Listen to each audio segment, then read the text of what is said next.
I accidentally hit that. I hit the button that I was talking about. Hello, welcome back.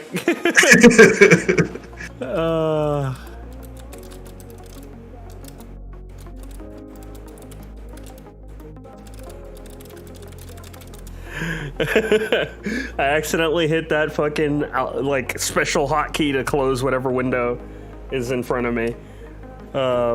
Whoops. But it's a screen for me.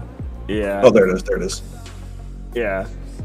But fucking yo, what's going on, little hybrid?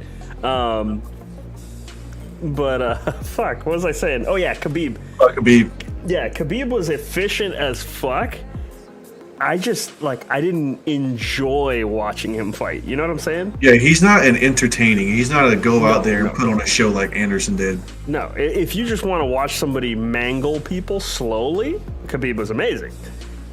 He just walked them down and they couldn't hurt him. They couldn't, like some people hit him pretty fucking hard and you'd see him kind of like, whoa, oh shit, okay. And then he would just keep coming. The thing is, you know what's crazy? In his entire career, 29 professional fights, 0 losses, he's only lost 1 round in his entire career, ever. Mm-hmm. And it's because he gave the round off. And he has never bled in the UFC. Nope. Nobody hit him hard enough to cut him. Not even a drop of blood in the UFC in 29 professional fights. That's unheard of. Yep. And the crazy part is most people get cut like in the stand-up path. Yeah. And he's been hit. It's not like he's dodging anything. He gets hit. Wasn't that good. Like he stood up with Conor and like Edson Barbosa and all those guys and never bled. Yeah. Like honestly, it's like some anime shit. I also don't think Conor was like anywhere near his prime at that fight. Conor was going downhill. I don't think Conor in his prime could beat Khabib anyway. In my opinion. No. He would have never been ready for that type of fighter. But at the same time, I don't think people understand that either. No, like at the same time, Khabib's defense wasn't on the level of the type of striking that Conor was doing back when he was hungry for, championships and winning. Like, once you get that fucking rich, like. You're going in there risking your life for money that you don't need. So like his drive was nowhere near the same anymore. I think his drive went down right after the Mayweather fight. Yeah, before the Mayweather fight, like just doing a fight like that was all money, all presence, all about the looks and everything. And then he got $100 million and was just like, do I really need to fight anymore? Literally, he already didn't need to fight anymore, and then he goes and does a fight like that's just for show, and realizes like, fuck, like what am I doing? You know what I mean? Now he's just getting his ass beat by everyone. Literally, he doesn't need to fight. Like Dustin Poirier knocked him out. That's the first time Conor's ever been knocked out, and in the second fight, Dustin Poirier beat the shit out of him the whole first round. The second round wouldn't have gone any different, even if his leg didn't snap. Yep, he was just getting fucked up. Conor is not known as a comeback fighter. He's just not. His best rounds are his first 2. And if he's not getting the first round, he ain't coming back the second round. Dustin was just a whole different fighter. If you watch like Conor's early fights, like he was in there to pick people apart. Like why karate stance Conor? Yeah, like his entire mindset was like, I'm gonna learn you and I'm gonna fucking break you now. Like that's how he was fighting. With the Khabib stuff, like how did he not notice how bad Khabib's defense is? Yeah. His striking was like the most half-assed shit I've ever seen against Khabib. Like he never fought that badly ever. And the thing is, Conor got clipped with the biggest shot in the fight. He got dropped. Yeah. And like there was a couple hits where he like had a fully open shot on Khabib and like rocked his head back a little bit, but it wasn't placed good. It was literally like on the cheekbone, you know what I mean? Like he had the jaw right there and he missed. Yeah. And it's just like, the thing is, Khabib is just, his style is the perfect counter for Conor. The perfect counter. The perfect counter for basically everyone. Yeah, but for that Conor specifically. Like if it was I'm gonna learn everything about you and then take you apart Conor, I don't think Khabib with that level of defense could have handled it. Because people hit Khabib, no one hits him accurately ever. Even though his stand-up game, his hands aren't good. Like, he doesn't block. They're better. They got better, but they're it's not. You can't even say Khabib's stand up is like top 10. And it's rightfully so though, because he never needed it. No, like yeah, he takes you down and he's fucking glue. Like you can't get him off you. Exactly. But there's so many times where I see him leave a spot open and get hit that I'm like, if that was somebody that wasn't like being super cautious and was looking for that opening, he'd be out. Like, I think too is after Khabib beat Conor, I think it was a big. Like I know a lot of the pro fighters won't admit it, but I think there was like an aura, like GSP said it best. Khabib had an aura of invincibility, and fighters knew that. Mm-hmm. Like going into that fight, you can look tough and sound tough and like all that shit, but deep down, you know, you're going against a guy coming at you. You're going against a guy who's never lost and never lost a round in his life. He's gonna beat the shit out of you when he grabs you, and he will grab you. and that's like it's intimidating. But the main thing they were scared of is like, I don't think I could take this dude on the ground. And they had that in their mind, like, I don't think I could take him on the ground. I don't think I can take. And then that nervousness, I think, made them fuck up a lot of their striking. And then when you hit someone and they don't react or go down, that takes a shit ton out of your drive to fight. Like, yeah, and like Dustin said it best too. It wasn't that Khabib was overly powerful. He said his strength was pretty average. It was the fact that he did everything the fundamental and perfect way to do it. Yep. Once he got you on the ground, that was it. He knew the body placement. He knew where the weight balance need to be. Like he had you draining your arm strength the entire time. Immediately. Yep. And you couldn't just let him either because he would fucking choke you out stupid fast anyway. But like, just there's so many clips of the way he defends himself striking wise that if someone was just focused and like just looking for openings and trying to be very, very fucking accurate with their striking and just not worrying about the ground, they could fucking knock him out. Like, it would be a Ronda Rousey moment where it's like, oh, you fucked up by not having hands. Like, yeah. But this is really tough. It's harder than it sounds, obviously. Yeah, it hasn't been done yet. Yeah, it was way too.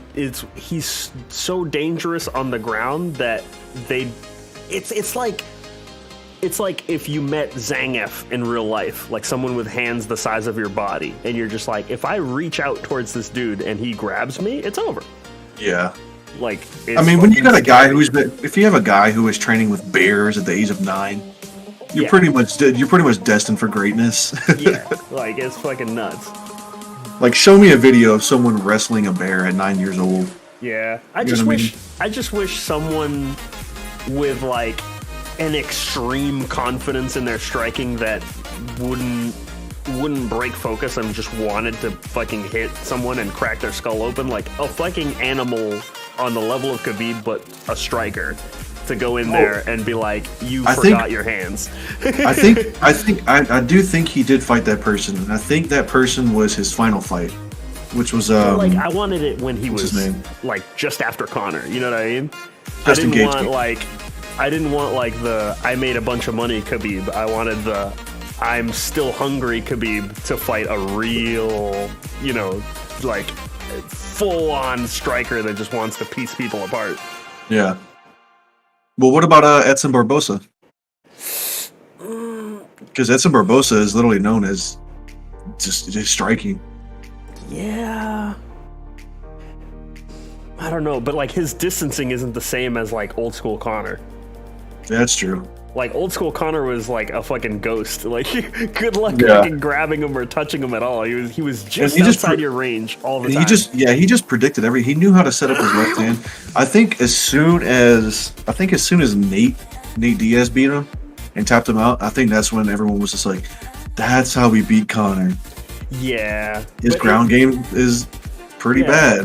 But in reality, that technically shouldn't have been the solution because his striking was good enough to avoid that.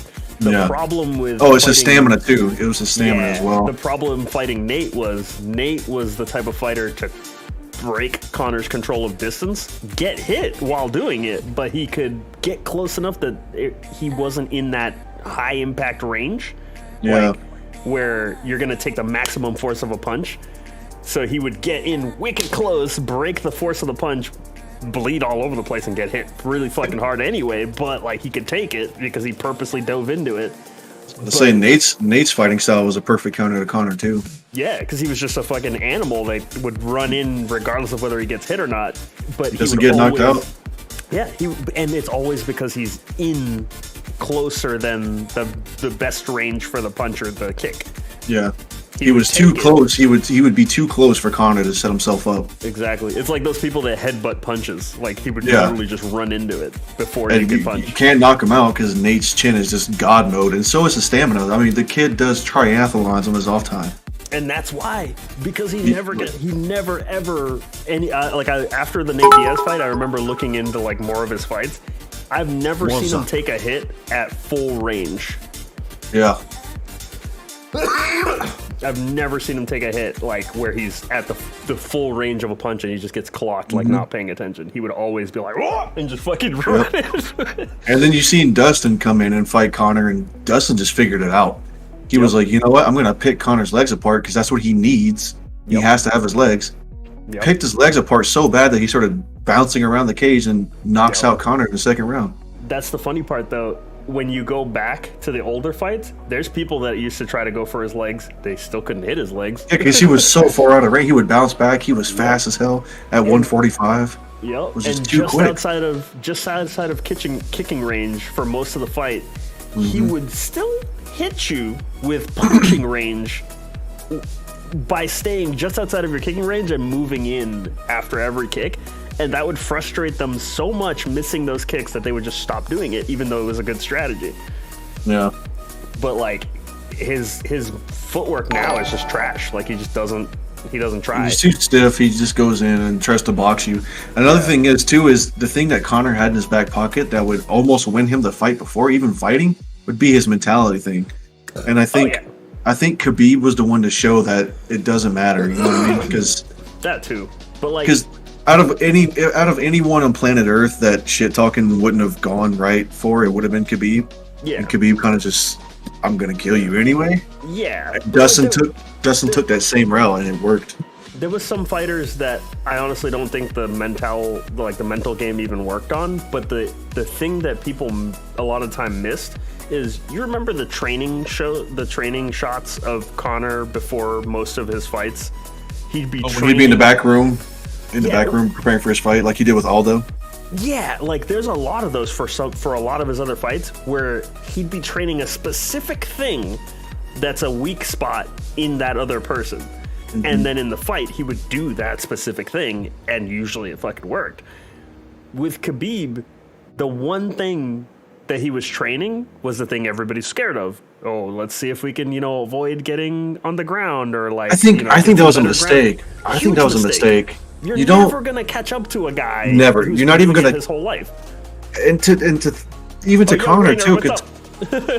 Even to Connor too. Like, he's not a ground dude. He's a stand-up dude. Why would you even start doing that? You're so far behind. Never in your lifetime will you catch Khabib in the ground. It's too late for you. Yeah, it's like, I've been doing something else my whole life, but this guy does judo. I'm gonna train judo for like 2 months and then fight you. Like, no, it's too late, buddy. Do something else. Yeah, as soon as I saw that, like before the fight started, like when they were showing, them training or whatever, I was like, he's training ground game? Yeah. Oh, he's gonna die. I was like, oh, no. Yeah, he should have been doing what Jorge Masvidal did for fucking Ben Askren. He should have been training the knees.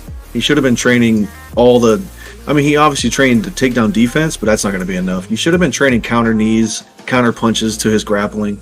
Yep, and he could work. Like, a lot of people don't think of it because they're so scared of Khabib's ground game, but really low kicks are still going to work, and it's going to be really hard to go for a takedown. And you know what? Justin Gaethje showed that. Yep. Khabib's last fight, Justin Gaethje kicked the fuck out of Khabib's leg, and Khabib dropped down. And as soon as Khabib dropped down from the kick in the leg, he just grabbed Justin. Like, if Justin could have kicked him like that and backed up, he would have been fine. Which used to be Connor's strong suit, was staying out of fucking range. Yeah. But nope. He went and boxed Floyd Mayweather, and now he thinks he can just box everyone. I'm like, that's not how this works in MMA. I'm sorry. Nope. Plus, fucking Mayweather was just doing it for show, and has broken fucking hands that can't knock people out anymore. Oh, you got little marshmallow hands. Yeah. Like, if he wanted to kill you and he had normal hands, Mayweather could fucking destroy the majority of those people. I already knew going into that fight that Mayweather was going to win that. Yeah. I mean, you can't go join someone else's mastered sport and expect to win against the master. Have you seen his fucking dad boxing people? Oh, Mayweather Senior? Dude, his dad is a fucking machine. Just straight up knocking people out. Shit, his uncle was badass too. Dude. Completely untouchable and then hits you like a fucking cannon. Just pop, pop, pop, pop. Oh, my brain. Yo, what's up, the chat, Dragon? What's going on? What's going on? Yeah, it's fucking wild. Wild. Yeah, I could talk fighting for the rest of my life, dude. Literally. Literally. That's how you guys need to come visit after your vacay. Just fucking chill, get some drinks, and just talk fights. Or just fucking grab some pads, man. And I'll fucking show you guys some wild shit that you've never seen. Shit, we can show you some wild shit too. We can trade. Oh, of course, yeah. Like I've seen like the mechanical ability you guys have just from the choreographed stuff. I can kind of tell like what you guys, for the most part, know, and then maybe there's more to it that you obviously don't do because it's just choreographed stuff. Yeah. But like so far, everyone I've met that's been doing martial arts for a long time that I have a conversation with and I show them some of the stuff that I've just been like thinking about and trying out, they're like, dude, what the fuck? I never thought of that. Like, this is fucked. It's fucking like just stupid little physics shit that works and makes sense. And then when you apply it to like the majority of techniques, you're like, oh God. The thing that kills people. Yeah, the thing that separates me and Kai to a lot of people is like, obviously we're into like the UFC and MMA stuff, but we started off a lot of our shit traditional. Yeah. Like most of our stuff even now is traditional. It's all traditional Chinese martial art. Like when you guys get into stances during the choreograph scene, like with you guys just fighting in the living room, as soon as I saw the low wide stance, I was like, oh, this is gung fu. Yeah, like, yeah, it's all gung fu. I love it. Because obviously you can't go like into an actual fight doing that, but to me it's like it's so beautiful. And it's so like it's much more to it than just effectiveness. Oh, you can't join the how come no one in the UFC does kung fu? It's like, well, they do. You just don't see it, right? Because it's mixed martial arts. They're mixing it into like Anderson Silva knows Wing Chun. Yep, you can take techniques and like whittle them down and like use them in a very simplified form just to get the technique across. And you can also do full-on form if you're experienced enough and know how to apply it correctly. Yeah. But like, because a friend of mine, me and a friend of mine were talking about that same thing. They were like, "Oh, you can't use form in a real fight." It's like, you can, but you have to know where it applies and when to use it. Exactly. Know when it applies and how to use it. Exactly. Don't just go into a fight thinking you're fucking Jackie Chan and get into like tiger stance. You're gonna get bodied. Yeah, and then a lot of people have that misunderstanding of, oh, a stance is what you do to prepare before anything happens. No, a stance is part of the response. It's the response, exactly, and it's also to pay respects to the founders as well. Yeah, that too. But I mean, like, if someone went to throw a punch, and I forget what the name of this is, but in Taekwondo they have like this stance. Like where you're like this. If I get into this, that's like an okamakai. That's like okamakai stance almost. Like what that move is for. One of my instructors was like, "Oh, you never just do this. The reason it's like this in the form is this is someone throwing a punch or a kick at you, and you're just knocking it aside, and now you're behind that fist or leg, exactly, ready to do whatever you want." Yep. Oh, dude, fuck! I need to go see you now, dude. There's so much like I want to show, but I can't obviously. But oh man, like you can show me stuff, I can analyze it, and then just break down applications, and we can go over all sorts of shit. That's what me and Kai used to do, man, back in the day. Oh, yeah. We would just start learning shit, and then we would break it down, and we'd be like, well, is this effective? Like, can we use this? And it's like, no, okay, then we can change this and go. Maybe we can do this with this in a defensive position against this. Like, have you ever worked on that stuff that like really experienced judo people do, where you shut off muscles that you're not using down to, I think it feels like all the way down to the knees. Like, I was about to say down to like the lower abdomen area, maybe. I say knees, like fully everything's off that you're not using to keep your body standing up. Like, you ever drag somebody that's passed out and they feel I see what you're saying. I see what you're saying. Yeah. Like weight balance. Yeah, like when you go to pick up somebody that's asleep, it feels like they're because the weight heavier. Yeah, because the weight isn't being centered anywhere. It's just flapping and everywhere. Even if they were like stiff as a board. Actually, no, if they're stiff as a board, it's easier. But yeah, it's because their weight's just all over the place. You can do that while moving. Isn't that fucked up? Yeah, I'm like trying to think of like how that would physically look. It's so, like, you remember that thing I was talking about a minute ago where you relax immediately on impact? Yeah. You can maintain a level of tension that still is this loose the entire time you're moving, so that when you impact, there's no like tense and then loosen. It's just all happening at the same time. While still delivering a significant amount of damage. Exactly. You can that kind of gives me a drunken fist vibes. Yeah, and it doesn't even have to have like these flowy motions. I can just casually like, just stick my hand out and punch. But I feel so much heavier, and I'm putting so much more weight in because everything is relaxed down into my base, which starts at my knees. So it's fucking wild. And I'm like, they call it, you've heard the term rooting, right? Yeah. I found out from another guy that I was following his stuff, that in his definition, rooting is that. It's turning off. Like, he explained it in a more scientific way rather than the whole, like, root your energy into the ground. Like, no. He said, just stop using muscles that you don't need, get rid of unnecessary tension so that your weight, like, the heavier your weight is, the more your center of gravity lowers into the ground. Yeah. It's not, I bet that puts like a significant amount of stress like on your knees though after a while, I would think. No. You don't think so? Because you're relaxed. So you're it's still the same thing as just standing. You're not like bearing the weight of your body with your knees. Everything is supported properly in your spine. But all the muscles around your spine, you're focusing on keeping your skeletal muscles, like the ones really tight to your spine, like just tense enough to hold the position you want, but not overly tense to that it forces the muscles around it to tighten. So like, that's interesting. Yeah, it's really hard to explain, but like when you push against me, you feel it immediately. Like I finally figured out that thing that I've been wanting to figure out for years. Like, you ever see those videos that like a lot of people are like, oh, that's fake, like where they're like pushing on an old Tai Chi guy and it's like 12 people pushing on him and they can't move him? Like, yeah, there are a ton of videos that I can look at now and I'm like, oh, that one's bullshit. But there are certain people that they're doing it for real. When you look at the dude's shoe, the guy that I was talking about that I follow, yeah.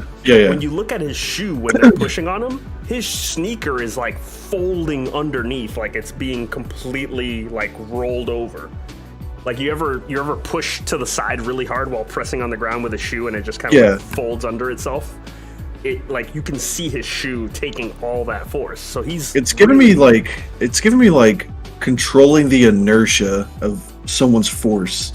No, with your body. It looks like so much more magical than it really is. It's literally taking your center of gravity and lowering it just by increasing the amount of dead weight. So it's not in your hips anymore. It's literally like between your knees if you're just learning it, to all the way into the ground if you're like a master of it. Like someone literally has to uproot my knee, like from at least my knees, like with a double leg.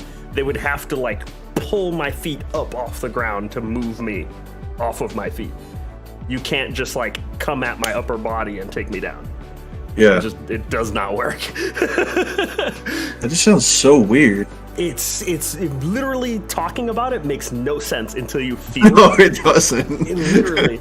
And like every time I show this, there's a trick that I do where I'll have you hold your arm out and I'm like, all right, try to maintain your stance, and I'm just gonna put pressure on top of your arm. I'm gonna put my hands, one over your wrist, one over your elbow, and I'm just gonna bring pressure down, and you're just trying to like, we have a set distance in front of us, like arm's length. I'm going to pull you into my range. I'm just gonna bring you in, and you have to stay there.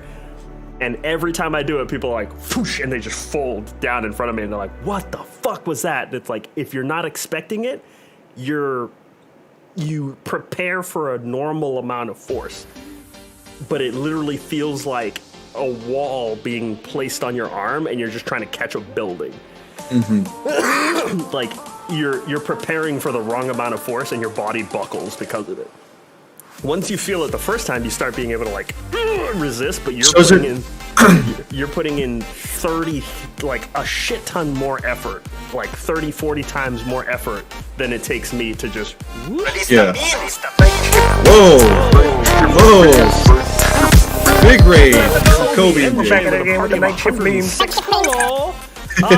Where do we know? Is this like you just randomly found me? Hello, Kobe J fam. Kobe MJ fam. How do? 106 people. Jesus. At 2:30 in the morning. This must be West Coast. Hello. How do? Let me VIP you real quick so that I don't lose you in the crowd. Verified too. Love to see it. Yeah. Holy shit. Don't mind us just talking UFC and MMA and other things. Martial arts stuff for a second. Where's my shout out command? Does it even work right now? Let me see. Exclamation point SO Kobe MJ. Bam. Oh, sweet, it works. If you can spam that for me, Sonic Alex, that would be fucking awesome. Or you, Sai, if you want. But thank you for stopping by. Hello. Super curious how you found me or how this happened, how this came to be. Hello. How is everyone? Oh man, it's 4:30 a.m. Holy shit. That's nuts. A little bit late. A little bit late, yes. I got a 7-hour drive I gotta do today. Yeah. Oh, damn! For what? My vacation. Oh yeah. You're going on vacation. But you're where are you going again? You're driving? Yeah, driving all the way to Yellowstone. I like driving to my vacations. I like to experience the different you guys and are stuff. near there. 7 hours away from Yellowstone. That must be boss, dude. Yeah. That's nuts. We're gonna be staying there for a week too. Dude, that's nuts. Go out to the great outdoors and be one with nature. Check out the geysers and shit. Yeah. I mean, I just want to go hike and see wild animals and possibly get in a wrestling match with Khabib or something. See him out there running naked with the polar bears. It's like Khabib the bear. Oh man. Oh, you know about what would be Naruto? sick? Can you help me? I don't What's know up? if they're. Ooh. Question about Naruto. Yeah, go for it. What you got, fam? What do you think would be sick? Ooh, I don't know if they allow them on the trails out there, but one of those wheels. Woohoo! Oh man, a single wheel? Oh yeah. That'd be fun. The e-wheel? Fuck yes, dude. Especially the one with suspension. Yeah. Well, I'm trying to lose weight and do some physical activities. So. Oh, it's still a workout, trust me. The whole, your whole lower body, your back muscles in the lower back, your hips, your calves fucking burning. It's nuts. It's still Yeesh. definitely a workout. It depends how technical of a rider you are, too. If you're just riding street, you can maintain like a pretty relaxed kind of feel. But when you're riding like a rocky kind of trail where you're like zigzagging through tight spots or jumping over stuff and like trying to maintain that kind of angle of the wheel depending on what you're going around, Yeah. it'll burn. Don't worry. Backside lotus late flip for shimmy. Oh, I Can you missed. do it the first try? Oh, no. Nope. I still can't believe you got the double backside lotus in the first try. Yeah, dude, that was nuts. Okay, so I'm just getting into season 4, and I heard that the 4th Hokage is Naruto's dad. Is that true? Yes, don't spoil it for yourself though. Like you don't ask questions ahead of time. You'll watch; they'll explain all that stuff for you. If you're in season 4, like don't worry, they'll explain all that stuff. But like don't. Yeah, don't you're spoil the already. show. Yeah, you're pretty far into it already. So just calm it down.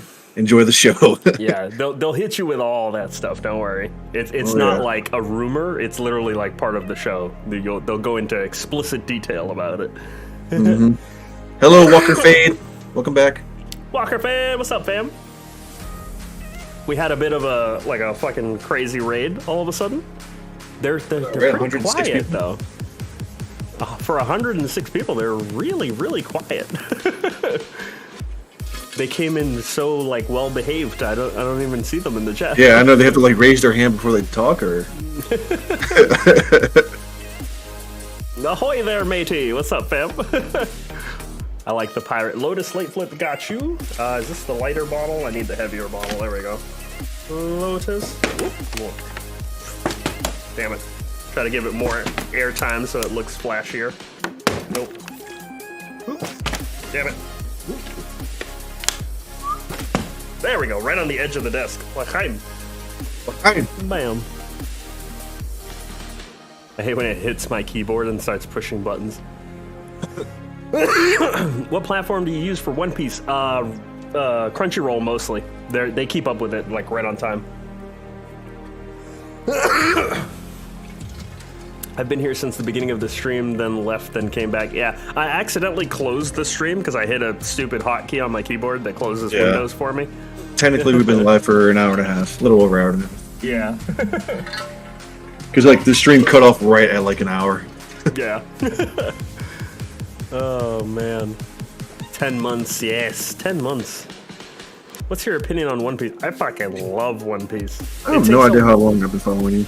It takes a while to build up how good One Piece is, so you kind of have to like commit to it as a show. But the animation gets better, the characters get better. They even they start being drawn different. Like Luffy looks totally different in where they're at right now versus how he was drawn in the early. Yeah, he actually has like muscle definition. Yeah, and it's not like an artistic difference, you know, like an artistic choice difference. It's literally the character himself has gotten stronger physically, and you can see it, which is fucking awesome. Yeah. Oh shit! One more week, and I'll be following you for a year. Hey, Yeah. Hey, giggity. I've been watching Black Butler. Nice, Black Butler is. It is a classic. What is your? I don't think I ever asked you this, or I don't think I've ever heard you say it. But what's your favorite anime? Ooh, Like your number one? I don't really have. I'm so far gone, dude, with the amount of anime that I've watched. Yeah. Like, I have shows that I'm extremely excited for. Like, fucking, right now, I'd say the most exciting show for me is still Demon Slayer. Like, Okay. I get stupid excited every time there's something new for Demon Slayer. Like, I was so hyped for the movie. I finally watched it. Pretty good. Sorry. But We'll be back after these messages. yeah, after this slow death. But I'm even more hyped for the episodes to come back because the movie felt like a really long episode with a lot of like unnecessary explanation for certain things, which I didn't like. So like a lot of the hype for the movie might have been a little extra hype than it should have gotten. But Well, see, that's the thing. That's the thing that me and Nita were saying because we watched the first season and we were like, it's really good. Like the animation is flawless, but I think it's overhyped in my opinion. It's good. It's not bad. The show, I feel, gets a lot of hype because of the animation. I know, I always tell people, like, they'll be like, oh, so is Demon Slayer the one that you would recommend to everyone? I'm like, no. Because story-wise, Demon Slayer can be a little weak. It's very simple as far as the story. Yeah, it's mid, is what I was always saying. It's mid. Yeah, like, it's a very simple, reason for everything that's happening in the show. Very simple kind of characters. Oh, asthma, yeah. Along with a lot of other problems. But,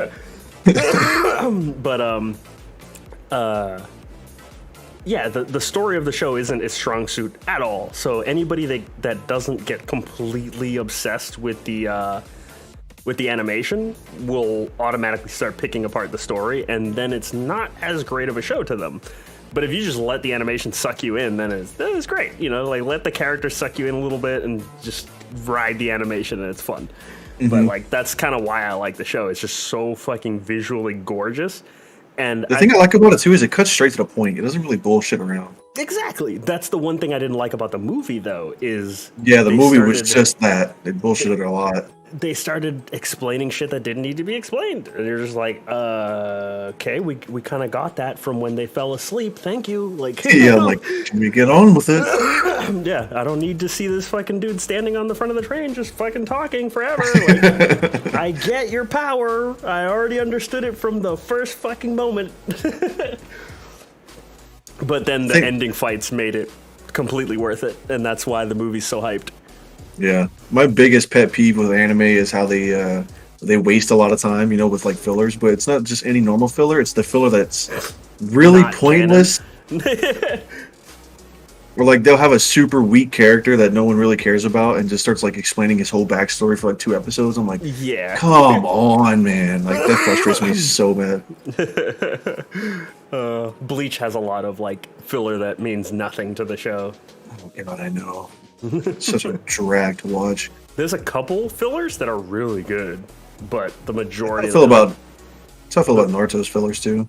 Naruto, on the other hand, like there's a couple that are pretty pointless but kind of funny, and then the majority are like these character development stories that are actually pretty good. I mean, some of my favorite episodes in the series was filler, and that was when Madara put everyone in the Infinite Tsukuyomi. Yeah, dude. And he started having filler for people's dreams. That was sick. That was really cool. Mm-hmm. To see everyone's dream world. Yeah, but like the Kakashi backstory filler, that was fucking amazing. Yes. But like Bleach, Bleach hurt me with the filler sometimes. Like the fucking Power Rangers thing that they did. I was like, please, God, why? Why are you doing this to me right now? No, God, please, no! No! I can't do that scream right now. I'll die. No, please don't. It's too late, you're dying. My wife in the background. Get off! It's too late. You're dying. It's pretty late for you. Yeah, but it's fine. What's it called? Fuck, I forgot what I was saying. Oh yeah, that Power Rangers thing killed me. It was so bad. Oh, I couldn't. I had to skip the whole thing. I don't even think I've seen it fully. Yeah, like some of it was like another filler was character development for Ichigo's sister or whatever, and it was good, and it had Toshiro in there and stuff, but I still didn't care. You know, yeah, like okay, we're in the middle of dealing with fucking like Aizen, and you're gonna go back for this bullshit? Like, please, no. As soon as we get like the big badass of the series, they cut to that. I'm like, come on, dude, get real. Yeah, no, it hurt me. But gladly, a cool thing that they have now is a list of the filler for Bleach, so you can skip it. Yeah, I mean, people do that too with anime. Like they have they'll download all the episodes that aren't filler and then like upload them so you can just watch them straight. Yeah. Oh yeah. Thanks, Sonic, for answering that one. But just a point of clarification with the whole Tokyo Ghoul thing. It's my least favorite purely because I watched all of it and I shouldn't have is the problem. I have a 3-episode rule, and if something just doesn't entertain, doesn't hit in 3 episodes, I drop it.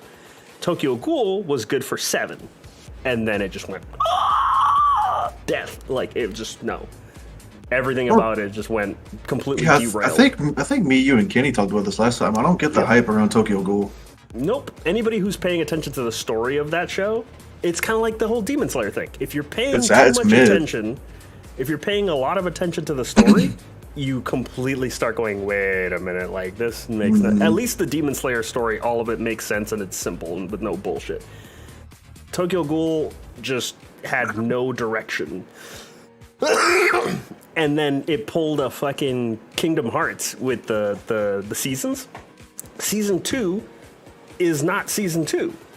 Season 2 is some bullshit that has nothing to do with the story. And season 2 was actually in the first chapter of the manga that you have to go back and read before you watch season 3. Or season 4? I don't know, whatever. They fucked up the order of everything. One of them. Yeah.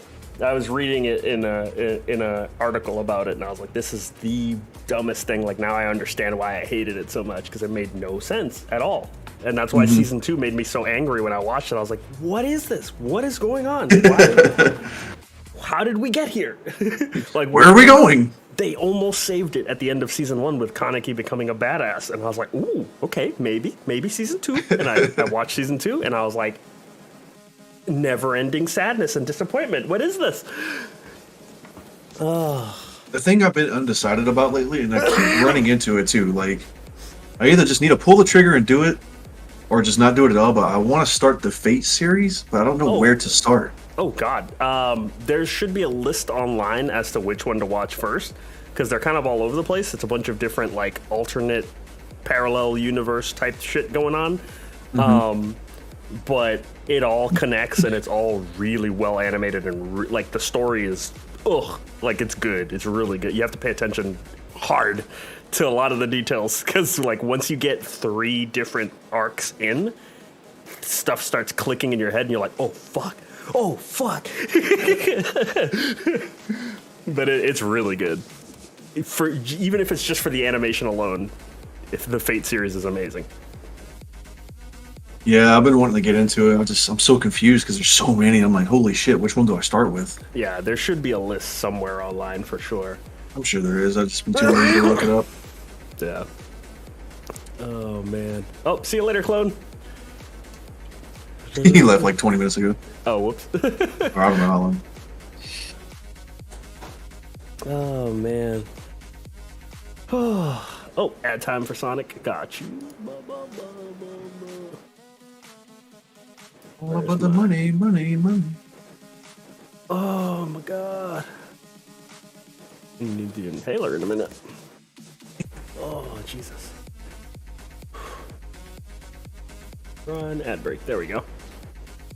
I don't think there's any anime currently. What do you say, wife? That are... That time you stank hoe. Oh, you want me to shut up? Nah, I'm good. Don't worry.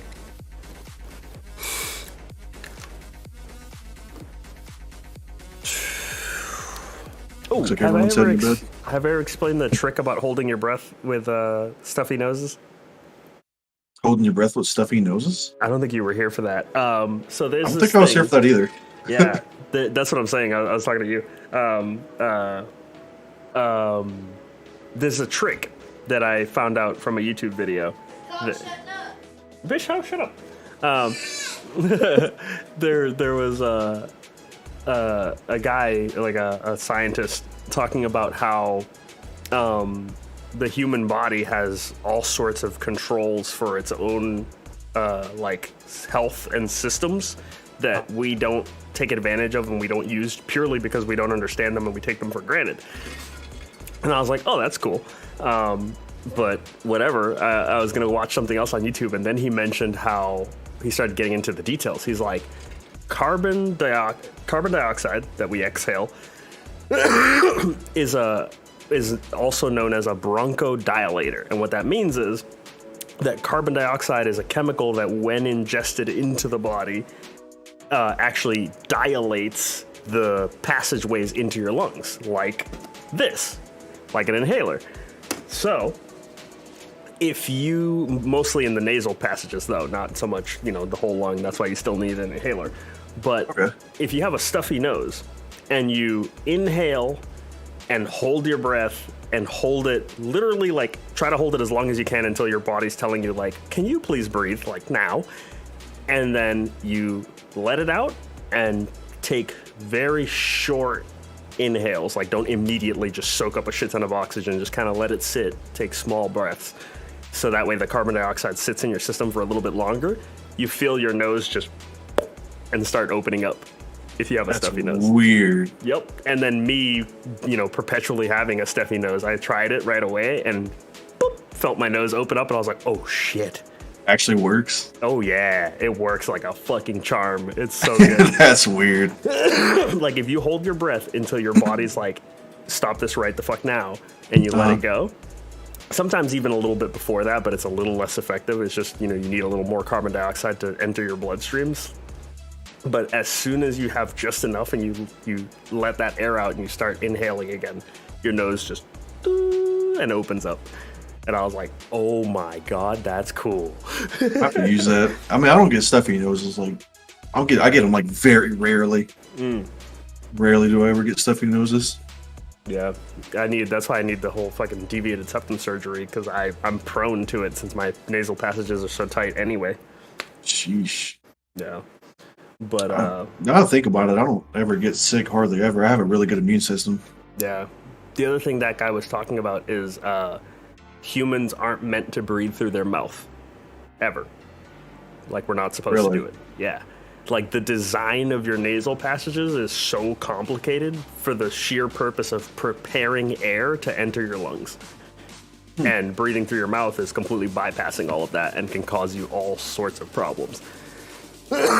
And me being someone who's stuck with a fucked up nose, I have caused myself the majority of the problems. So as he was like going down the list of shit that can go wrong because of it, I'm like, oh God, that's me. Yeah. Because like whenever I get a stuffy nose, I just say fuck it and start breathing through my mouth. But you're skipping your body's natural like HEPA filter, which is your nose, and then your nose is also pressurizing the air before it gets to your lungs, so it's easier to pull oxygen from. So you're actually getting a lower oxygen count going through your mouth. I wish the human body like designed ourselves to get more oxygen at a like more rapid pace, because like when you're doing sports and stuff, like you have to breathe through multiple airways, including your mouth. Yep, but and I feel like we just weren't designed to exert energy like that at such a rapid pace. Nope, we were though. Here's the thing: we were designed to exert energy in burst because of hunting. Oh, and I see. Not a duration. Exactly. And duration as well, because humans were like nomads, basically just moving around the planet. Yeah. So we have, an advantage as far as like endurance and distance and just, moving. But in bursts, we were designed to put out more, like to have a way higher output. But what you were saying about we need more oxygen, like we're not designed well enough to do that. Have you noticed in martial arts, a lot of martial arts try to focus on in through your nose and out through your mouth? Yep. Getting rid of everything in your lungs quickly, you can do that through your mouth, that's fine. Taking oxygen in, if you get better at using your diaphragm, taking in air through your nose is slower because, the nasal passages are tighter and it's pressurizing the air. That's why a lot of people are like, oh, you can't breathe well enough through your nose. If you learn to pull with your diaphragm, you can inhale just as fast and just as hard through your nose. So in martial arts, they teach you learn to pull with the diaphragm and inhale through the nose, because inhaling through the nose is giving you more oxygen. I have a question for that then. So if that's the case, then why is it when we yawn, it goes through our mouth? Because yawning doesn't mean you're tired. It means you're not getting enough oxygen in your lungs. And when you yawn, you naturally suck in all that oxygen through your mouth. That is more of a like a side effect of how we live now, the majority of people don't use their diaphragm the way it's used in martial arts. Like it's kind of like the thing in Demon Slayer where they try to teach Tanjiro to like use that breathing style like throughout his day, like never stop doing the circular breathing. Yeah. We don't do that because we're lazy as shit. We're fucking humans. We have technology, whatever. Like we don't need to hunt. We don't need to worry about, you know, our oxygen levels or whatever. We don't. We're getting rapidly unhealthy at like a very alarming rate. Yeah, it's not even so much unhealthy. We're just not built the same way we used to be, and our bodies don't work the same way. But if you retrain that into yourself, you're taking in more than enough oxygen. If anything, you can take in too much. Like if you do it enough. Like divers, like some of the people that do like divers breathing, there's like a whole technique. You can take in way like levels of oxygen that are ridiculous because they're staying underwater for stupid amounts of time, free divers and stuff. Yeah. But like the body can do it. It's just we're completely trained out of it. So yawning is just our excuse to use mouth breathing to take in more air, but we're still not absorbing the oxygen. Like when you exhale after breathing through your mouth, most of the time you're not taking in all the oxygen that was in your lungs because it's not pressurized. The thing is too is like white people, like including myself, has such small nostrils because of us like living in the more cold climates, you know what I mean? So our nostrils like just formed a lot smaller and thinner over the course of, and like black people have naturally bigger noses because of the African descent for the most part, like Jamaica and all that. Yep. Because of it being so hot, they just naturally inhale much more oxygen.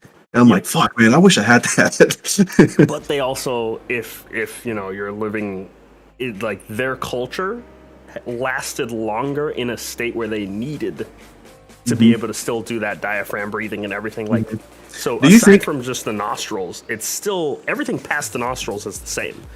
So like, it's not like they're getting a drastic difference in air. It's still the diaphragm difference. Okay, yeah, because I was about to say, do you think, like in UFC, do you think black people naturally have more stamina than white people because of it? Not necessarily, but there's things genetically, like muscle structure, the amount of twitch muscle fiber versus the other kind of muscle fiber. Like because I think they said it was proven that black people are faster in twitch muscles and white people were stronger in the core. Yep, there's a big difference in the type of muscle and the amount that can be built in a set amount of time as well. Yeah, that's so interesting. Because that culture stayed behind in the hunter-gatherer culture longer. Yeah. So in a way, evolutionarily, it's slightly behind, but physically better. And then our other cultures are slightly ahead, but physically less. Yeah. That's so interesting. It's so cool too at the same time, though. Yeah. The crazy part about the human body, though, is it can be retrained to gain those abilities. Absolutely. At a very rapid pace, too. Yep. Yeah. And then if you understand weird shit like the thing we were just talking about, you know, using carbon dioxide to dilate your nostrils and like things like that. Mm-hmm. These weird little things you can connect to in your own body to change things. It's fucking wild, the things you can do. I don't know why I look at my microphone when I talk. Is that because the thing is too is like I always think about Khabib too. I always think about Khabib when it comes to genetics because his father was obviously a fucking prodigy, and you know was like a god amongst men when it comes to you know that style of wrestling. And so my thing is too is like Khabib's father's father was also that, and then you have the fighter that Khabib is today, which is just so powerful and so strong. Do you think Khabib's son is going to be even more powerful? Yep. If he decides to, you know, take that route, and it just be like a long lineage of more powerful beings off of these UFC fighters because they're going to keep training their kids to do this. Yep. Even crazier is if he not only trains his kid, but like the wife that he has is someone of the same skill and caliber, like someone who's like a wrestler of a high level, you know what I mean? It's unreal, dude, because like you can change the genetics within like having a kid and having a kid's kid, like it changes so fast. Oh yeah, freaking. It only takes takes like 2 generations. When you like, there's things you find out when you have a kid about genetics that are fucking wild. Like, one of the things that I used to do when I was little, I was big into like ninjas and stuff. So I was doing parkour like shit before parkour became a thing. Like I was always jumping off shit. I was always doing dive rolls. I was always like, flipping over railings and trying to like move efficiently around stuff. But like the big thing that I was kind of known for when I was younger was jumping off stuff and going into a dive roll, no matter where it was, whether it was indoors or outdoors. This kid at like 3 years old, maybe. I remember there was a friend of mine over the house. He was doing it before this, but like this particular moment made it click in my head. We were going down the stairs from up here, from the loft. Like we were going down those stairs right there. My friend was walking in front of me and my kid was in front of him. And he ran down the stairs in front of him, jumped from the 3rd step up.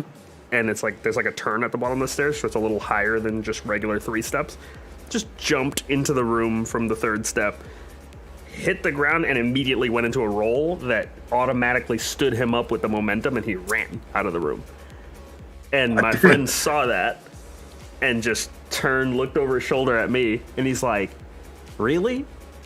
You're teaching him shit like that?" And I was like, "No, he just fucking did that. Like, I've never trained him, never showed him. He's never seen genetics, a video of me just doing the way he thinks. It's just natural. Like that reflex to do the roll properly in a way that keeps the momentum and gets him to stand up. That shit's in the genes from all the training I did. Yeah. And it's freaky how that works. That's interesting. Now I'm excited to see how my kid's gonna turn out. Oh yeah. Because like from a little kid, like when I was a little kid, like my mom has like old VHS tapes of me when I was like 2 and 3. Yeah. Like I was always like fighting and watching Bruce Lee movies and Jackie Chan movies and doing stances. It's just It's just so natural for me. So I feel like when I have my kid, I think it's going to be really natural for him as well. Yeah, it's definitely in the genes for me too. Because my dad was he was doing Taekwondo forever, and then when I said I wanted to do Taekwondo, my mom laughed, and she's like, I was like, "What? Why?" What's so funny? It's just like, well, your dad was doing Taekwondo forever, so like, it's just funny that that's what you want to do. And I was like, oh shit. And it's so scary, dude, because think like, I don't know, like 50 years from now, what the UFC is going to be like with the fighters. Yeah, you're fucking gods. Because MMA really didn't start until like the 90s. Yeah. Like the skill level's just going to keep going up until it becomes like extremely refined martial arts rather than like whatever the fastest combination they can like blend together in the amount of time they have to become a fighter. Yeah, because there's still things they're learning. Like they just started doing leg kicks in like 2005.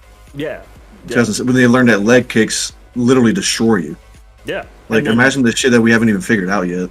You notice more people are starting to use like side kicks and turning back side kicks and stuff from Taekwondo. Yep. And it's like, if someone knows how to use that effectively, like a mastery of it, there's a lot of people that would come out of the UFC with fucking broken ribs. Like 100%. You seen Joe Rogan do it? Oh yeah. God, you know he taught GSP how to do that? Oh yeah, I was watching the video. Oh yeah. Insane, dude. Joe Rogan, man, I wish he would have competed. That dude would have killed people. Oh yeah. Dude. The power that his kicks deliver are just unbelievable. Yep. Dude, my favorite kick when I was doing Taekwondo was the stepping side kick and the turning back side kick. Yes. The stepping side kick delivers a lot of power. They call it the dragon kick as well. Yep. I just didn't like, the one thing I didn't like about it was so easily telegraphed. And then I got into the turning back side kick, and I was like, oh, this is my favorite shit. Because I am a conniving little shit. And every time during tournaments and sparring, the way that I got the win, the points, or disqualified, because some judges were like, oh my God, you hit too hard, was turning back side kick. Because somebody would dive in without measuring distance properly, and boop, they get folded like a fucking taco. And if you do it, like Joe Rogan said, if you do it properly, if you have the stance and you do the motions properly, you know, everything, fundamentals, you're going to deliver so much power. It's gross. Like, it's gross. Yeah. It's almost illegal. Like, it's insane. Like, you could snap people's blocks with that. Yep. And it definitely was illegal for the most part, because every tournament that I was in, like unless I held it, like pulled it a little bit so that it would just hit and be an obvious point. Because sometimes they wouldn't count it if it didn't make that slapping noise. But if I hit and like folded somebody, they automatically were like excessive force, and they would flag me. Yeah, yeah, I would get the same thing. I went to a tournament because I used to train at this place called Empty Hand Combat over here, ran by a guy named Cosmo Zimic. He has his own book and everything on his life. It's actually insane. They're making a movie of him too. But anyways, so I was training with Cosmo Zimic, and he started doing this tournament thing that he was holding this tournament in like this giant church. Basically, is like after the church service was over, he had the whole area and people were there to watch like form tournaments, doing katas, and then he was doing a point sparring. And at the time, I never did point sparring. I always thought it was quite funny, to be honest. Yeah. But I was like, there was nothing else that I could do at the time, so I decided to join the tournament. And I have the whole video on my Facebook as well. I think it was back in like 2015. I went against this older guy. He was like in his 30s. I think he was like 35 or whatever. I think at the time I was like 16 or 17. Yeah. And I hit him with the kick, the turning kick, the spinning back kick. Yeah. And we didn't have guards on or anything. We just had the feet guards and the hand guards, for point sparring. Yeah. And I hit him, and he like spit, I wouldn't say throw up, but it was like a big chunk of spit. Where it's just like all their saliva goes. Yeah, and I almost got disqualified for it, and they were like excessive force. I'm like, well, what the fuck am I supposed to do? I almost did. The type of tournament you were in, they were a little more lenient on it. With the Taekwondo tournaments, they're very like touchy-feely about. Yeah, this was point sparring, so this was bring your style, and that's what you use. Yeah. So I was kind of doing my own thing because I do a lot of Muay Thai and Muay Baran. That's what I studied my whole life, so that's what I used, with obviously a mix of Taekwondo because I have long legs, might as well use them. Yeah, but I hit him with it, and the guy, like the 3 referees that they had there, because they have to have 3 referees, to determine the points and stuff. Yeah, and they were like, time, they did like the little cross with their hands, and they were like, whoa, discussing if I'm getting DQ'd. I'm like, well, what am I supposed to do? Like, tickle him? My first match ever in the tournament, I got DQ'd with the first kick.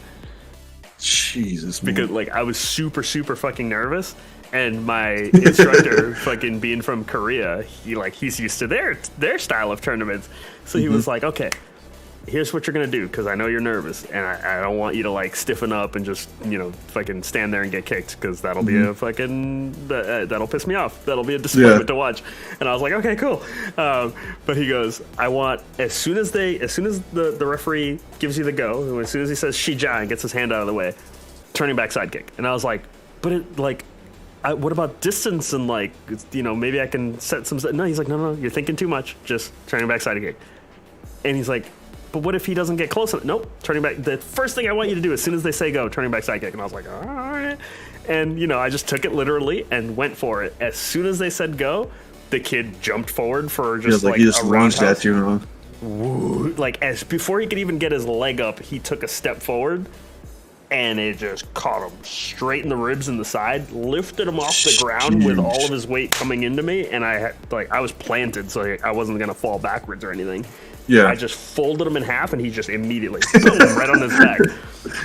And like as soon as he hit the ground, the ref just jumped in. Wow, fuck! And then the judges were like, excessive force, disqualified. And I was like, oh my gosh. Okay. And my instructor went over there and talked to the judges and everything. He's like, oh. He's like, yeah, I didn't know it was like that. I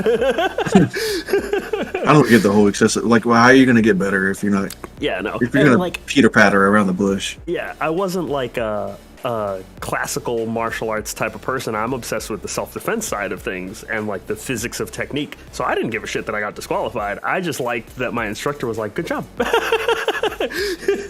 He's like, yeah, we got disqualified, but like that kick was perfect. I was like, yes. Man, I wish I would have known you like years ago, man. You would have fitted in so perfectly when me and Kai used to have our own martial arts clan. I'd still be in a lot better shape if I knew you back then. Man, you should have seen the martial art clan that we had. We used to literally during high school, like all throughout our high school year, even middle school, back when I was in like 8th grade. Yeah, we would invite people throughout the school to like come and train with us in the forest where I lived, and on like nice. It was on a military base. It was on Fort Polk, Louisiana. So everyone was there anyway. Yeah. Throughout the school, and like me and Kai would go in the forest, and we would just train for literal hours. And like, Oh my gosh, dude! We formed a whole clan. We had ranking systems. Yeah. If you wanted to go higher in the ranking system, you had to challenge the guy above you first. You couldn't challenge the guy 2 ranks ahead of you. We have videos for it all too. We have all the videos. Hidden Leaf Village Fight Club. Yeah, literally is what it was. It was called Muradaki Clan. Kai's never told you about that? No. Yeah, it's called Muradaki Clan, dude. And we still have some guys in here. And Damn. everyone in high school knew us for it. Everyone in high school knew Kai and Sai for the Muradaki Clan. It was great, dude. It's awesome, man. Like, I used to bring some of my more active friends, like, out to do, like, some parkour type stuff. I would teach them how to do, like, wall jumps and things a lot higher. Oh, we did that, too, in the Forest Trust. Oh, yeah. It was like our warm-ups, always, get ready and stuff like that for training. But, man, we have all, like, we had to video it, too. We had to video the winning of your ranking so that it was proven. You know what I mean? Yeah. So we have so many videos, man, That's of, like, 20 awesome. fights from like 2011 to like 2014. Fucking Fight Club in the Woods. That's sick. It is sick. It's really sick, man. I'm pretty sure I can get him to send the video because he has them all. Dude, he has all the videos. I would have been all over that back in those Taekwondo days. Oh, dude, we fucked people up. And you know what's crazy? Kai's cousin got jealous of us. His older cousin got jealous of us and started his own clan and challenged us, dude. And we smeared them, dude. Like, wasn't even close. Uchiha. Yeah. Oh, it was greatness. Oh, dude, that's fucking sick. Oh, childhood. Yeah, I wish you would have known us back then. You would have loved that shit. It would have been awesome. Yeah, no, we would have been a crew back then. We were a crew. With you on it would have just been even better. No, where I lived, I ended up a fucking hermit because nobody was into anything. Yeah, I mean that's me and Kai, man. We would train so hard that we would skip school for 2 days straight because we couldn't move our bodies out of bed. Yeah, no. And my mom would get pissed. She'd be like, "You're not going to fucking school today?" I'm like, "Mom, I trained for 11 hours yesterday. I can't move." I only knew like one kid in middle school that would actually like spar. Like he could actually try to spar, which was super good. And he actually got better over time, like sparring with me like during recess and shit. It was fun. Oh, dude, man, the best part about owning that clan with Kai was the rankings that people would have, and people were just so eager to like. That's the wildest want to go higher. Oh, it was great. Like if we, dude, okay, let me tell you a story real quick. Oh yeah. Sit down and buckle up. Listen to this. So, everyone in the clan has a nickname, right? Yeah. So Sai and Kai, that's our nicknames, and then we have like Kenpachi and all that stuff. Yeah.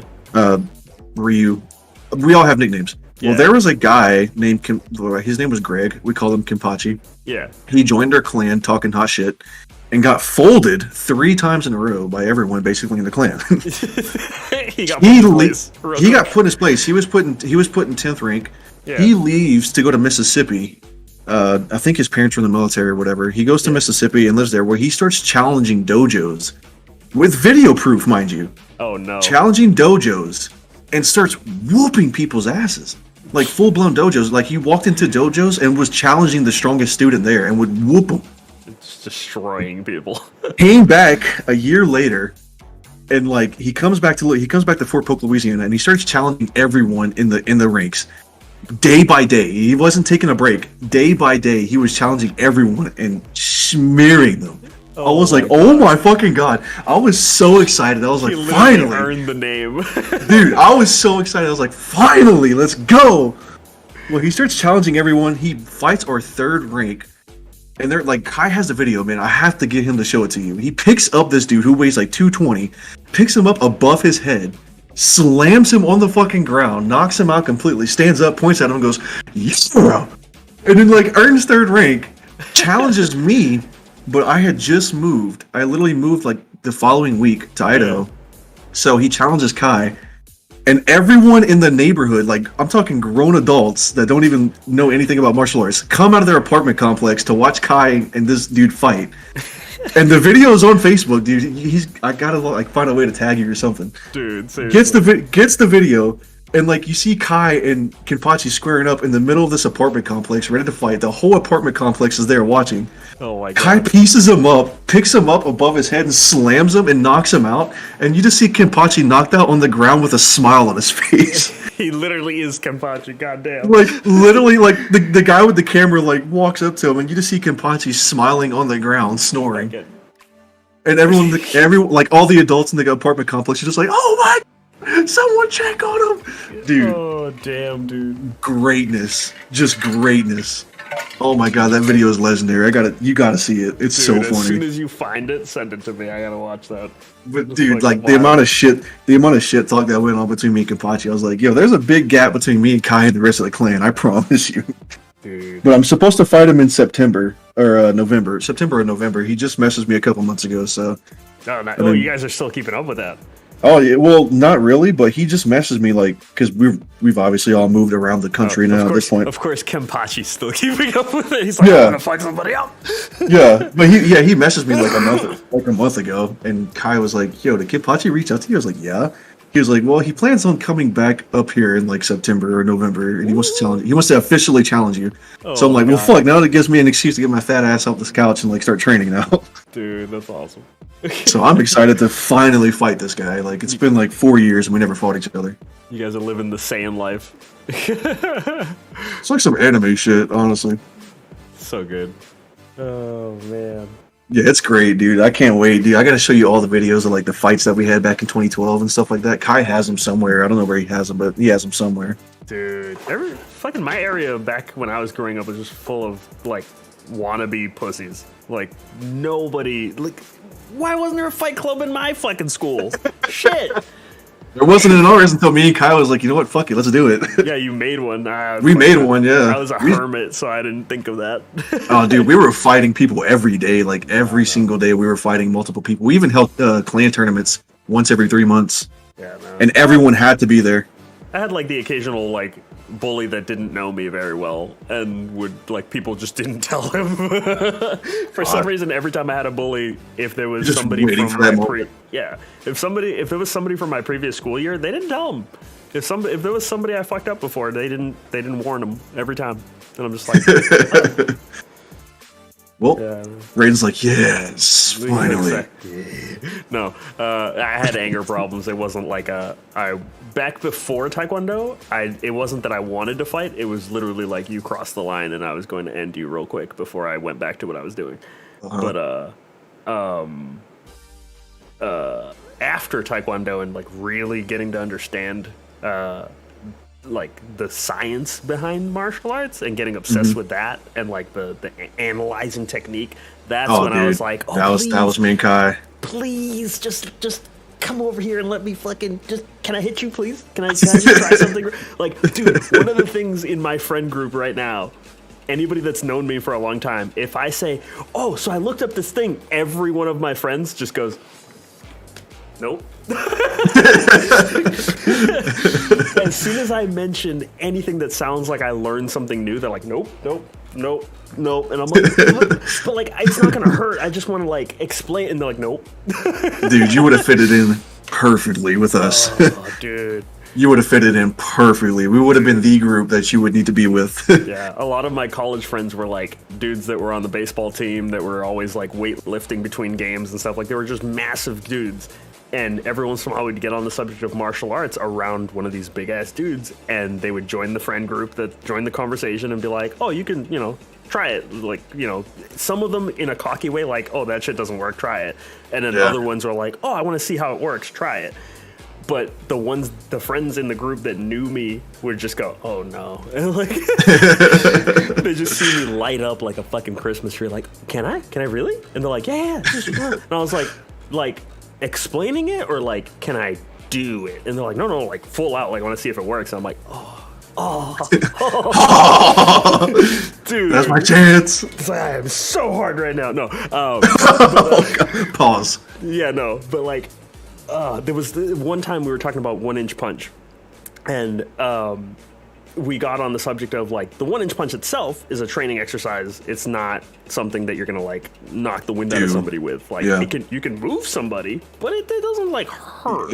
I got a video for you on that then. Yeah, exactly. Like it doesn't hurt if it's the like actual 1-inch. Like if you're like this, you know what I mean, like that far off, like a knuckle away. If you're doing this, you can fucking knock the shit out of somebody. That is plenty of space. And then one kid was like, one of the big baseball dudes. We were talking about, you can apply that with different types of strikes. And he's like, oh, I could do it as a palm too. Because one of my Taekwondo instructors did it. And that's when I realized like, oh, it just works as long as you get the form right. Yeah. And he's like, you can't fucking do that shit with a palm. I'm like, it works even better with a palm, to be honest, because there's more space. And he's like, all right, go for it. And he was doing Kenpo for years. Like, this kid's stance was actually so solid that you could, like, put 4 people on his legs while he's in, like, a horse stance, and you can't move his legs. Like, Sheesh. he was actually good at Kenpo. But, like, he full on let me palm him in the chest from more than a few inches away, because the length of my fingers is, not exactly short. Yeah. And I was like, are you sure? And he's like, yeah, just fucking do it. He gets in a horse stance and just fucking, he's got huge pecs. He's a fucking big baseball player, dude. And literally, I just put my palm on his chest and I got in like a nice wide stance in front of him. I was like, I'm not going to push through. I'm just going to hit and stop. And it's just going to be a 1-inch palm. And he's like, yeah, just do it. And then what made him a little bit nervous was I went, right before I did, I was like, wait, is this the left or which side is the heart on? And he goes, why is that important? And I was like, yeah, just, I don't want to like do it over your heart in case it goes a lot. God. And I'd never done it to a person yet. That's the other thing. I was like, I don't want this to go fucking terrible if it actually puts in more force than I'm thinking it does. Yeah. I thought it was going to be like, ow, levels of force. He let me do it. I was on the right side of his chest. I hit. He goes, ugh, and like folds up and just goes down to one knee, and he's holding his stomach, not his chest. And he's just like, oh, dude, why'd you hit me in the diaphragm? And I'm like, no. I was on your chest, like near your fucking clavicle. Like, what are you talking about? He's like, no, you hit my diaphragm. I was like, no. And then I look at like my other friends that are standing behind me, and he's like, no, he hit you like in the chest, like pretty fucking close to your collarbone. Like his fingers were up here, his palm is like here, like he's not even close to your diaphragm. He's like, why the fuck? It literally like knocked the shit out of me, like down here. The force just fucking went like down into his body and stayed in there. So he Jesus. And it's so good. It's so, as soon as I did that, I was like, oh my God, it works. It does. It really does. Yeah. There's a video on it might be on Kai's current Facebook or his previous Facebook, where he 2v1'd these guys who thought we were fake. And we ended up getting 2 different angles, by the way. So I think both the angles on the video are up on his Facebook. Nice. But he 2v1'd these guys, and the fight went on for like a good solid 10 minutes. One of the guys he quit because Kai kicked him so fucking hard that he just quit. And then the other guy like walked up to him, and Kai he does like the 1-inch punch, but with the tips of his fingers. Yeah. And he hits him right in his diaphragm, and the kid just. Oh, why would he let? Yeah. I don't understand. It was. People that don't It know was. how fucked it is to get hit in the diaphragm. No, it was so fast, bro. Like, I gotta find these videos and show them to you. It was so. We have 2 different angles for it too. There was another kid who was like trying to get into professional bodybuilding in my college that was so ripped that the space like where you normally would see the diaphragm is like this tiny little triangle because his abs were closing in around where your diaphragm is. God. But like he's just a fucking tank of a kid. Yeah. And somebody, joking around because of the usual like, if I say I want to try something, everybody backs up. Somebody joking around was like, oh, you can fucking get hit by this kid, you'll get fucked up. And he's like, who? And he looks at me, and I was like, oh, it's just a thing we do. Don't worry about it. And he's like, no, like hit me. I want to see how hard you hit. And I was like, no. And he means like hit, you know what I mean? Not like 1-inch punch or anything. We weren't even on that subject. He means like full force, just punch him in the stomach. I'm like, no. Like people die from that. Like Houdini died from that. Like people have died boxing because they got hit too hard. Like you don't want to get hit in the body like that. And he's like, no, just chest, whatever you. And I was like, no. And like we went back and forth for a while. And he's like, seriously, like feel this. And he like let me just like push in on his abs and everything. This dude was rock solid, like not just a typical bodybuilder. Like this kid was shredded like a rock. And I'm like, oh. And again, because I didn't know any better at the time, I thought, oh, really hard muscle, so maybe he can take it. Wrong. Tension is bad, and I Very didn't bad. understand that. I didn't understand that back then. I thought because I didn't have enough practice hitting people with the kind of stuff that I was working on and studying, I thought, oh, if he's got a dense enough layer of muscle over the stuff that I'm hitting, it's gonna diffuse it a little bit. Nope.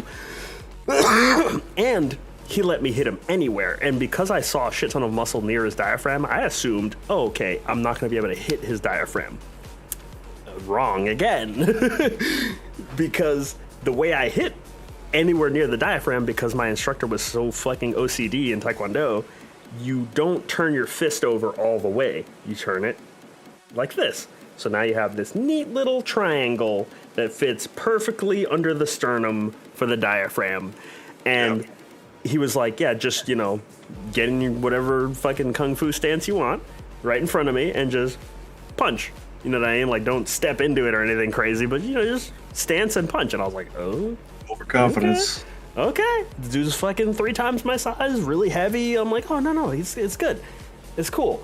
And, like, I hit, but I kind of felt like, okay, don't lean into it, don't put a ton of weight, and definitely don't pick up the front leg like I was talking to you about a minute ago. Yeah. I left my leg on the ground, and I just used the force of pushing off my back leg and rotating, and I just right into the diaphragm. And I pulled it a little bit. Just a tiny little, like, I assumed I can hit him pretty hard, but I'm not gonna full blown. Yeah, I'm not gonna yell. I'm not gonna push a ton of oxygen. I'm just gonna hit. And he just and he stayed standing for a few seconds. Just managed to get a couple words out, and then he's having a hard time inhaling. Starts turning a little fucking blue. Oh, he was out of breath for sure. Yeah, Trying to pull it off like he wasn't. He had a breath that he took before I hit that he managed to hold. He didn't let it go, which is even worse because he didn't exhale on the hit. But he managed to talk with the air that was still in there, and then he realized he couldn't inhale because I hit right on the diaphragm and just fucking rocked it. And he's just, never, I don't care how big you are, never let someone hit you in the diaphragm, people in the chat. Never. Never take a square fucking shot to the diaphragm from anyone. You can die. Absolutely not. You can fucking die. And especially not even just like, oh, you stopped breathing or whatever. You can get the wind knocked out of you. That's fine. You could suffocate, dude. Yeah. Besides that, though, because like if you can focus a little bit and like get through the pain, you can get your diaphragm moving again and you're fine. The problem is it's such a weak spot that everything behind it is getting hit. All the force is going straight into all the fucking organs and shit right behind it. Like, you can get fucked up from getting hit in the diaphragm. And it hits a lot of stuff at once. It's all fucking grouped up there. It's bad. Don't get hit in the diaphragm. It's another thing, too. Like, why did we get built like that?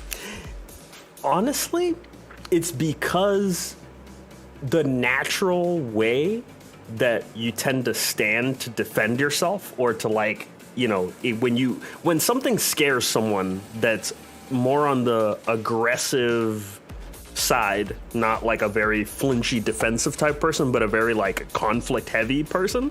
If something scares them, have you ever noticed someone that's never been trained in a fight but is pretty aggressive as a person? They tend to curl in and lean forward, like they go like that, like they go towards whatever it is, but they curl. They kind of use their shoulders as like a defense too. Yeah, like everything in your body goes like this and closes, and you go forward.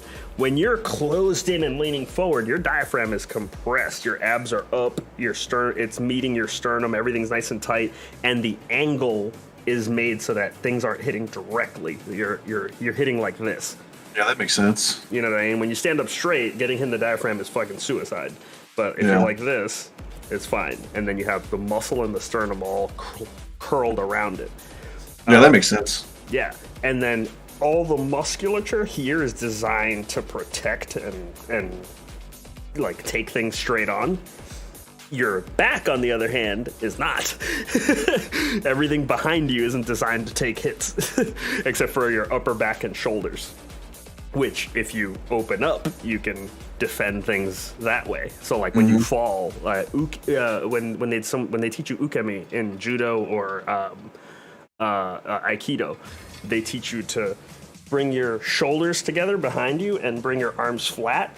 Not so much to catch yourself on your arms. That's not really the point of it. It's to bring those muscles in your back, your lats and everything, forward more away from your spine. So you make these two big muscle tables that you land on. That's how those Shaolin Kung Fu guys throw themselves up in the air and they just land flat on their back. And you're like, why do they do that? They fucking land on their glutes and their lats, just boom, and they don't take damage. I'm sure you know this, but do you know Shaolin monks are naturally born with thicker bone structure? Yep, because their entire life of training is small microfractures in the bones to make them denser, and then that is in the genetic code. So if they have a son or a daughter, they're born with bones that are ready for that, so they're naturally denser already. That's insane to me. Yep. That's especially the warrior monks, man. Those guys are fucking incredible when it comes to durability. Oh yeah. Oh yeah. Fucking crazy. Oh, Fancy Bean is confused. What's going on here? Martial arts nerd talk. Sorry. And we're talking nerd talk. Imagine with that one frog. Oh yeah, that breaks its own bone and stabs you. Oh yeah. Oh man. That's some metal shit right there. Yeah. My God. Super metal. Oh. All right. Well, I'm gonna try to go get some sleep before I head to this vacation trip. Oh, gotcha. What happened to the dude? Oh, he's fine. He just, had a hard time fucking breathing for like a minute and a half. No, it was like a minute and a half. We were fucking like just, getting him on his feet and making him kind of like put his hands on his head and like stretch to get his diaphragm like moving again. And then he was fine. He was going to be fine either way because I definitely pulled the shit out of it, but yeah. But, all right, brother. Well, I guess I'll catch you later. You have a good one, my dude. I got 10 bottle flips, apparently. Later, chat. Peace. Oh, man. Let's get the 10 bottle flips. Which are? One. Which are? Oh, whoops. 1, 2, 3, 4, 5. 1, 2, 3, 4. I gotta get new bottles. 5. Fuck. 1. Damn it. They're like all soft from landing.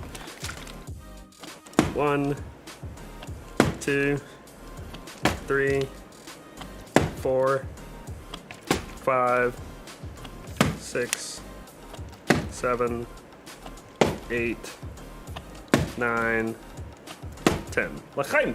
There you go. What kind of cough is that? Death. No, I just have fucking really fucked up vocal cords because I'm a hermit and I don't talk a lot. So if I spend a lot of time talking, like a stream, my throat gets really dry, really fast.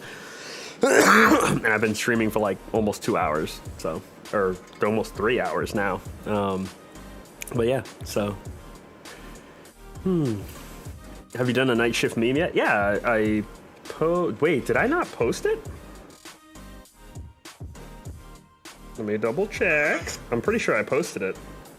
Oh yeah, I posted it. Night shift memes 551. It's posted. It's that red background green one right there. Night shift memes number 551. Dun dun. Oh, tell us more stories. It's so much crazy shit. It's crazy shit and stupid shit. There's a lot. Which one do you want? When do you plan to end the stream? Probably in a few minutes because I'm starting to cough more, so that's not good. More crazy shit. Okay. Let's see. How about both? How about time I got hit by a truck? How about that? I got hit by a Ford F-150 with the dualies, like the extra wheels in the back, so it's like stupid wide. But what was funny about it was So I'm walking home from the bus stop. I just got off the bus heading home from school. There's a parking lot to my right, and I'm about to cross the entrance of that parking lot. The parking lot is for like a plaza type thing. There's a Walgreens, and then there's like a road behind the Walgreens that's part of the parking lot that leads into a bigger plaza. Down from that other plaza, there's a truck coming that's stupid far away. Like, as I'm walking to the entrance of that parking lot, I can see him down there, like pulling out of a parking spot and turning towards that road that leads to this exit. But he's way down there. So I was like, oh, whatever. And I keep walking, and I kind of ignore what he's doing over there because I figure, when you're in a parking lot, you're not going to drive fast. This dude, as soon as he got his truck lined up with the exit, just fucking slammed it and went, and I don't think he saw me, like, at all. There's like a low bush that was like up to here on me that maybe made it harder to see me, but like, it's here. You can see me walking if you're paying attention, but whatever. Anyway, I walk up to the entrance and I'm thinking, okay, he's moving pretty quick out of the corner of my eye, like he's coming, but most cars, you see the pedestrian, you slow down. Makes sense. So I keep walking. I just assume, pedestrian right of way, I'm visible, like he's gonna stop. And I stepped out, and he's still going. And my reaction when I realized, like, oh, he's not gonna slow down in time, was like an idiot. I stopped because my brain was like, holy shit, a truck is coming at me. So instead of like speeding up and going across or backing up really fast, I fucking deer in the headlights went and just watched him like slam the brakes on, but like coming at me. And the last thing I could think of as he's about to fucking hit me was jump. So I leaned like towards the hood and jumped. And I'm wearing like, those backpacks that have the wheels on the bottom, so you pull you can take them off, pull a handle up, and like wheel your bag around. I had one of those, so it has like a hard plastic back where the handle is on my back. But I jumped and turned, so I was a little bit sideways, and the backpack is kind of in the way. He hit the back, like the bottom edge of the backpack, and my butt with the top part of the bumper near the Ford logo, just boop, and I slid up and rolled onto his windshield, so my knees are facing up the windshield, and I'm just like against his windshield like this. And then when my knees hit and he fully stopped, I rolled back down the other way and went whoop, boom, and hit the ground. And surprisingly, because of jumping just high enough so that it rolled me up his windshield, the only thing that kind of hurt was like the side of my thigh against his windshield and like my shoulders. And then the fall, obviously, with my backpack and all my shit in it landing on top of me as I rolled off the truck. But like, fucking bloop, up his windshield and down. And I remember him getting out of the truck and being like, oh, fuck, are you okay? Should I call an ambulance? Fuck. And the way I was raised is so fucking weird that normally if someone gets hit by a car, your first thought is like, call an ambulance, get a lawyer, insurance, like money is coming because this dude just hit me with a truck. But the way I was raised, I felt like my parents were gonna fucking kill me if they found out that I got hit by a truck. Instead of wanting to deal with lawyers and all that shit, my parents would be like, you fucking idiot, you got hit by a truck. So out of fear of having to deal with my parents freaking out about me getting hit by a truck, I was like, no, hey, like, I'm good. I look, my legs, I'm fine. I started jumping up and down and shit. I was like, we're good. Don't call anybody. You're fine. Just get back in your truck. I'm good. And he's like, no, I have to go. And I was like, no. Back in your truck. I'm good. And I started like walking up the road, and he was just fucking standing there confused, and I just left him there. But yep. Got hit by a truck and walked away with mild bruising. In a way, technically didn't get hit. But I guess it counts because, fucking, I made contact with the truck. What'd you say, what? Does your parents know now? No, I've never told them that story, ever. I'm about to tell them. No! Not like they could do it. Like, my mom would just be pissed, but, like, she would just be like, she'd be confused and angry at the same time, but she wouldn't, like, do anything about it now. But that shit's funny. No. I'm definitely not made of anything special, trust me. If I actually got hit directly by the truck, I'd be dead. My bones would be in fucking pieces inside my body. That was a big ass fucking truck. But the fact that, like, pretend this is the truck, even though it's like really round and smooth. Actually, let me get something square, because it's a fucking old Ford F-150, so it was, just almost 90-degree angle in the front. If I got hit, like, if I'm standing there and I got hit, I would have been fucked.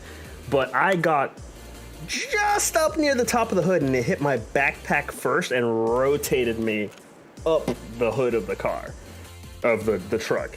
If it had hit any higher on my body, like if it would have actually hit my hips, it would fuck up my lower back and everything. Just boom! I'd be paralyzed or severely injured if I got hit directly in any way.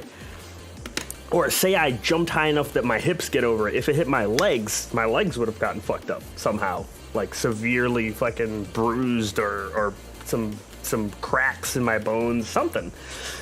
How did you jump so high? It's not even really a high jump. It's I jumped and then turned my body like this in the air. So it's like, you ever see somebody do a side flip where they jump and then turn like this and they do a flip sideways, like a sideways front flip almost? That's almost what it was, except half-assed, because I didn't rotate all the way, obviously. I just jumped and turned just enough that it was hitting me like this, like right on the bottom. And that's what prevented me from getting hit. What'd you say, wife? I'm to bed. Yep, in a minute. I can't sleep without lights. Looking at images of the truck right now. Oh, yeah, dude. If I can look, I think it was a 2003, no, 2003, no, 2004 Ford F-150, because that's when I was a freshman in high school. 2004 F-150, probably the Super Duty F-150, because it had the dualies in the back. Super Duty. Images. Don't have the dualies. There we go. This is more what the truck looked like. Right here. This is exactly what the truck looked like. Let me grab the picture of it. Oh, nope. Open image in new tab. Shift F3. There we go. Oh. And I hit right there. Just boop and rolled up the windshield.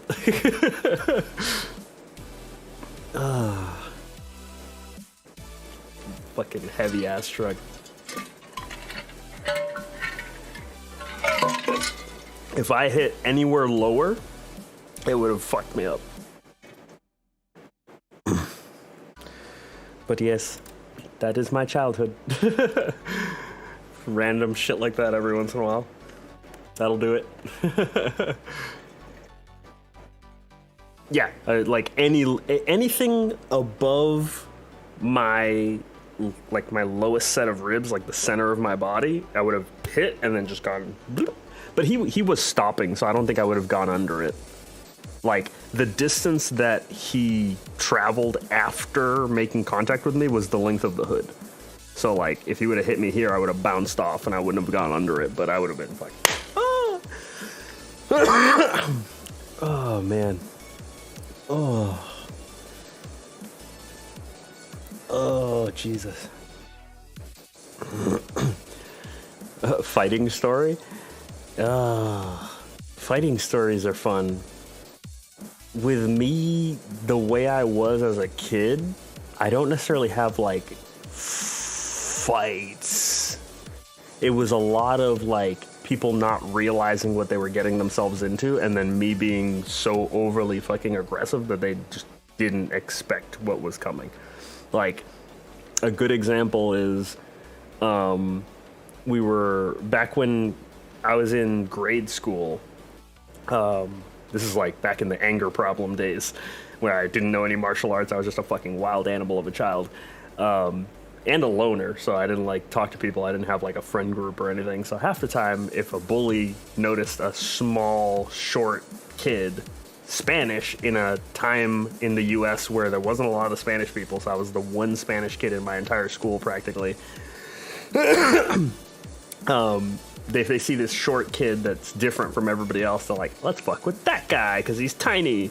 And I remember back in grade school, they used to make you walk everywhere in lines, like in single file lines. So we're coming back from lunch, and this one guy that was behind me, one kid, I should say, because it's fucking grade school, he's kind of like a bigger, like taller kid. He took a bread roll from lunch, like those little fucking square bread rolls.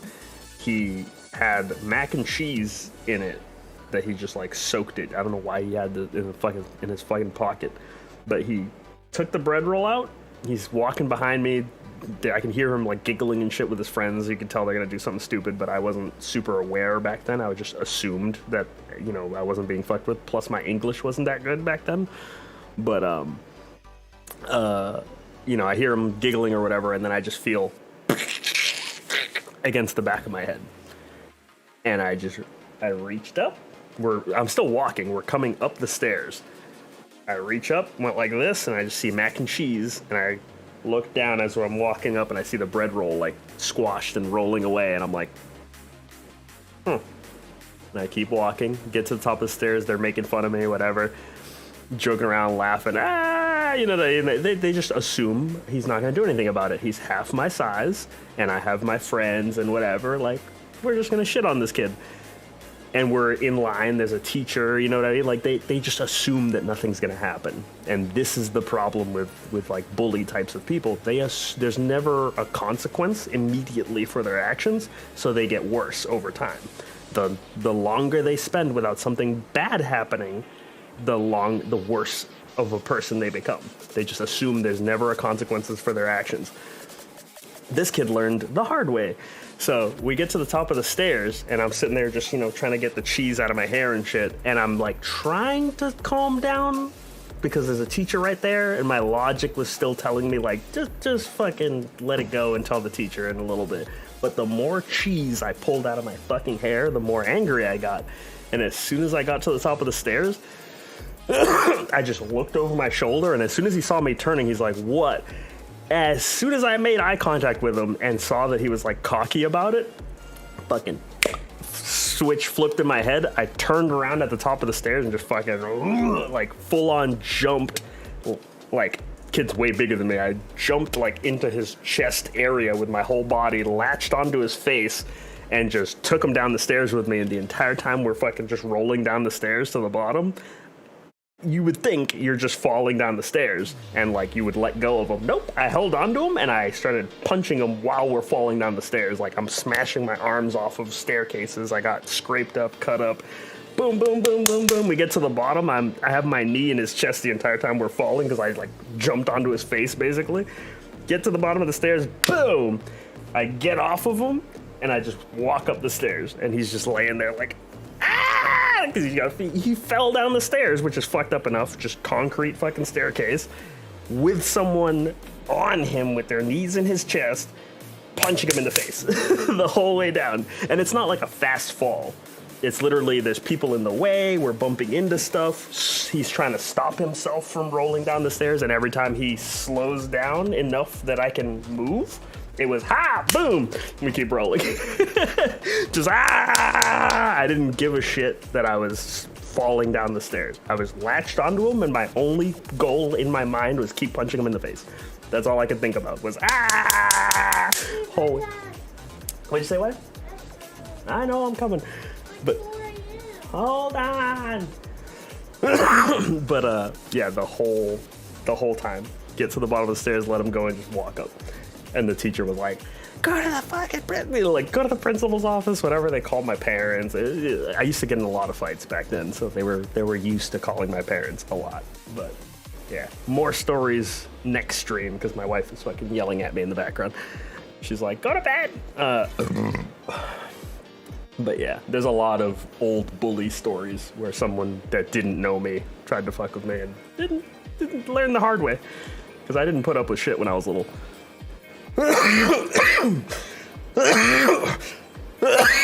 I learned to be way more patient as I got older. But yeah, my voice needs a break, so I'm gonna wrap up here for the night. Let me find you guys somebody to hang out with for the rest of the night if you're staying up. But thanks for stopping by. Let me go to the Twitch thing, grab my intro real quick. Alrighty. For anybody that knows me from TikTok, I post what's called the Night Shift memes every single night. It's a collection of hilarious skits and memes. If you want to laugh, head over to the TikTok, check out the latest Night Shift memes, leave a like, follow, drop a comment, tell me what your favorite part is, because it helps me make you guys laugh. And tag a friend. Tag a friend in the comments, because that helps us spread the laughs. I'm going to switch to a different screen here. Here's the link to the TikTok if you need it. Let me grab somebody for you guys to hang out with. We have a bunch of friends that we've made over the year or so of streaming from doing raids, and we like to stop by and check on them every once in a while. So let's see who's on. Let's grab. Let's stop in on.